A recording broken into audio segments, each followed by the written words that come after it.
बिस्मिल्लाहिर्रहमानिर्रहीम। जैसे ही मौसम चेंज हुआ ना तो कुछ दिल किया कि आज स्नैक्स बनाया जाए। तो ठंडे ठंडे मौसम में कुछ स्नैक्स बनाने का दिल चाह रहा था, तो मैंने एक अच्छी सी रेसिपी ट्राई की, सोचा आपके साथ भी शेयर कर दूं। तो सबसे पहले मैंने लिए आलू।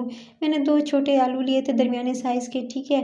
और उसको बॉयल कर लिया, बॉयल करके इस तरह से टुकड़ों में काट लिया था और उसको मैश कर रही हूँ। आप मैशर से भी मैश कर सकते हैं, पोटैटो मैशर नहीं है तो कोई मसला नहीं है। आप इस तरह से जो है वो अच्छे से पहले आलू अगर बॉयल हुए हो तो आप उसे हाथों से इस तरह से मैश भी कर सकते हैं। किसी स्पैचुला से भी मैश कर सकते हैं या फोक से भी आप इसे मैश कर सकते हैं। चलिए जी, मैं आपके सामने जो है इस तरह से आलू मैश कर रही हूँ। और आपने जो है वो अच्छे से बिल्कुल मैश करना है, बिल्कुल चंक्स इसके अंदर नहीं रहने देने हैं। बिल्कुल अच्छे से बारीक आप इसको मैश कर लीजिएगा। उसके अंदर शामिल कर दीजिएगा 1 टीस्पून नमक, यानी अब इसके अंदर मिसाले शामिल कर रही हूँ। उसके बाद आपने इसके अंदर हाफ़ टी स्पून आपने कुटी हुई लाल मिर्च शामिल कर देनी है, लाल मिर्च शामिल करके कुटी हुई। उसके साथ ही आपने इसके अंदर काली मिर्च का पाउडर इस्तेमाल करना है, हाफ़ टी स्पून। थोड़ी सी आपने इसके अंदर चॉप्ड की हुई धनिया, फ्रेश धनिया धोकर उसको अच्छे से जो है वॉश करके शामिल कीजिएगा। उसके बाद आपने जो है हरा प्याज इसके अंदर शामिल करना है, वाइट वाला और उसके साथ ग्रीन वाला दोनों पार्ट, यानी एक बड़ा जो है वो आप ले लीजिएगा, एक ही ले लीजिएगा आप जो है वो इसके अंदर शामिल कर दीजिएगा हरा प्याज। उसके बाद लेमन स्क्वीज़ करना है, 1 अदद पूरा नींबू का रस इसके अंदर शामिल कर देना है। और उसके बाद नींबू का रस शामिल कर लेने के बाद आपने इस सारे मिक्सचर को मिक्स कर लेना है। मसाले बहुत कम ही जाएंगे और मज़ेदार से ये स्नैक्स बनेंगे, क्योंकि बच्चों को मिर्चें कम खिलाया करें। अगर आपके घर में बच्चे हैं, बड़े हैं तो आप जो है वो ऊपर नीचे कर सकते हैं। उसके बाद आपने ले लेना है, एक सेट करके रख लिया इस फिलिंग को। और इसके बाद आपने एक अंडा लेना है, ठीक है।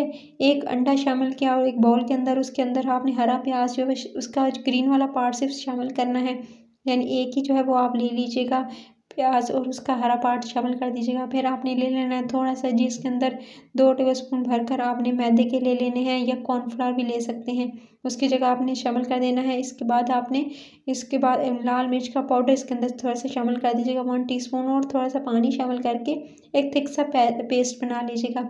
नमक इसके अंदर आपको बताना भूल गई, नमक इसके अंदर मैंने थोड़ा चुटकी भरकर इसके अंदर शामिल किया था, तो वो आपने इसके अंदर शामिल कर देना है, नमक भी।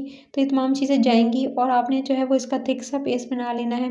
अभी आपको पतला लग रहा होगा, ये भी सेट हो जाएगा, क्योंकि इसके अंदर अगर आपको कम लगे तो आप इसके अंदर और भी शामिल कर सकते हैं मैदे का, अगर आपको स्लरी जो है वो सेट नहीं लग रही। उसके बाद इसको चाहें तो आप गोल टिक्की के फॉर्म में बना सकते हैं, या इस तरह से लंबाई में भी इसको रोल कर सकते हैं हाथों की मदद से। इस तरह से लंबी लंबी स्टिक्स में मज़ेदार से रोल रेडी कर सकते हैं। अच्छा जी, कोई बता भी नहीं सकता कि ये सिर्फ और सिर्फ पोटैटो से और ग्रीन प्याज से बने हैं। प्याज की मज़ेदार से ये स्नैक्स आपको पसंद आएंगे, लेकिन इससे भी ज़्यादा मज़े के लगेंगे जो इनके ऊपर से कोटिंग होगी। चलें जी, इस तरह से आपने इसको सेट कर लेना है।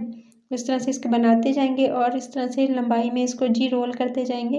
ये सारे के सारे मैंने बना लिए थे इस तरह से लंबाई में। और इसके बाद आप चाहें तो इस स्टेज पर इसको फ्रीज़र में फ्रीज़ कर सकते हैं, लेकिन कोटिंग करके रखेंगे तो ज़्यादा ईजी रहेगा। पहले बैटर में डिप करेंगे, जो आपने अंडे वाला रेडी किया था ना, उसके अंदर आपने डिप करना है। उसके बाद ये आपने ले लेने हैं नूडल्स, कुछ नूडल्स ले लीजिएगा, ठीक है।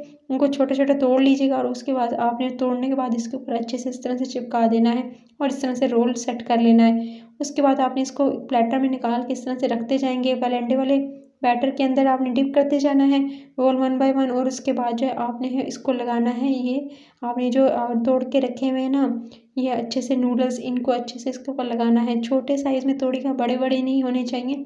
और अच्छे से पूरे जो है आपने रोल के ऊपर लगा लेना है। तो बच्चों को बहुत पसंद आएंगे ऐसे स्नैक्स, क्योंकि वो नूडल्स उनके ज़्यादा फेवरेट होते हैं गाइस। चलें जी, अब आप बच्चों को भी कह सकते हैं कि वो इनको बना सकते हैं अच्छे से। मैंने इसको प्लेटर में निकाल लिया था। उसके बाद इस स्टेज पर आप इसको किसी भी आप एक कंटेनर जार में, या आप इसको जो है किसी भी पैक जिपर बैग में डालकर इसको जो है वो फ्रीज़र में फ्रीज़ कर सकते हैं, ज़्यादा क्वांटिटी में अगर बना रहे हैं। उसके बाद आपने करना है ऑयल गर्म और उसके अंदर शामिल कर देना है। अच्छा, इसको डीप फ्राई नहीं कर रही हूँ, इसको मैं शैलो फ्राई कर रही हूँ। अच्छा, मैं ऑलिव ऑयल का इस्तेमाल कर रही हूँ, अगर आप चाहें तो इसको आम कुकिंग ऑयल के अंदर भी इसको जो है वो फ्राई कर सकते हैं।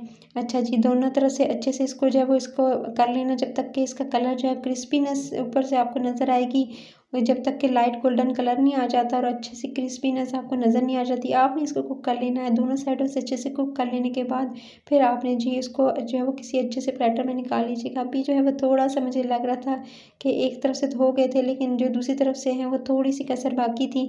सो मैंने इसे अच्छे से दोनों तरफ से अच्छे से कुक कर लिया और लाइट गोल्डन कलर आने पर इसको उतार लिया। चलें जी, मज़ेदार सी स्नैक्स रेडी है। रेसिपी पसंद आई तो रेसिपी के चैनल को सब्सक्राइब, वीडियो को लाइक और ज़्यादा से ज़्यादा लोगों को शेयर कीजिएगा। अपना ख्याल रखिएगा। कमेंट सेक्शन में कमेंट करना नहीं भूलना। Till the next video, take care.